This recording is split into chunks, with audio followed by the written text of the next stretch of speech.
It is a male-dominated industry, and they will not let you forget that for a second. Once you get interested in something like music or sports or art, then you're kind of figuring it out for the first time. And it's important to have people in your life that are encouraging you to do that. When I was in about first grade, I really, really wanted to play the piano because I thought it was, I really like typewriters and pushing buttons on elevators and that whole like tactile feeling of pushing a button. So my grandmother played a little bit, and I begged her for a piano and for piano lessons. So she gave in and got a piano and helped me start getting lessons, and then she was there helping me practice. So eventually, after a few years, I kind of surpassed her ability, but she still supported me. But I'd say she was probably my first source of inspiration and support. I'm 37, I've been playing music since I was a teenager, and I still, you'll walk into a venue with your instrument, and they still say, "Are you the merch girl?" or "Are you the singer?" Which, nothing against singers, but I'm holding a guitar, right? So there's a lot of stigma, and you also get referred to as a girl musician a lot instead of just a musician. Like, if you see a band that's all men or all boys, no one says, "Oh, that's a boy band," because boy band is like NSYNC, right? But if it's a band that's all women, then it's a girl band. I have a 3-year-old, and I'm a single mom.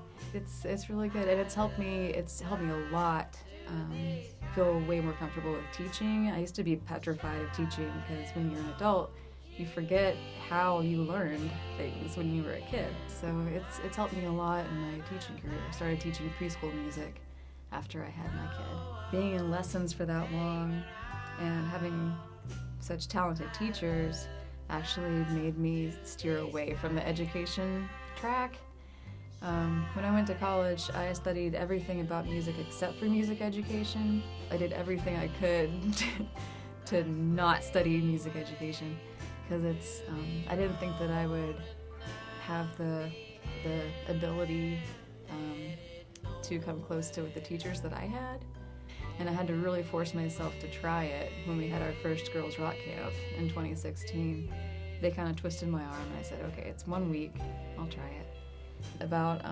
For 1 week every summer, we have the girls' rock camp where I get to teach teenagers guitar, bass, keyboards, and we also teach them how to do everything from put your equipment together to communicate with the sound engineers.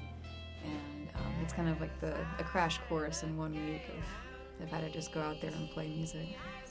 They've existed all over the country for a few years. I think the first one was in Seattle or maybe Austin. So as far as the Chattanooga Girls Rock Camp, it was a new experience for everybody. And I guess I felt like there was a lot of expectations and pressure on me since I do this for a living, and I've been playing around in bands a lot, and I just thought, I don't remember how I learned how to play music, so how am I going to help someone else learn how to play music? Because you have to construct lesson plans and be ready for questions or going in different directions. I didn't even know what kids were listening to, what kind of music they enjoy listening to. But our goal is to... we have an internship program for the girls that have been in it since 2016 or 2017. When they get to be 17 or 18, instead of just kicking you out and say, "Okay, go to college," you can come back as a volunteer and start teaching and doing what we're doing. So our goal is to have it passed on to other people with fresh perspectives, and but I'll stick around as long as they want me to, because it's really fun. I love teaching.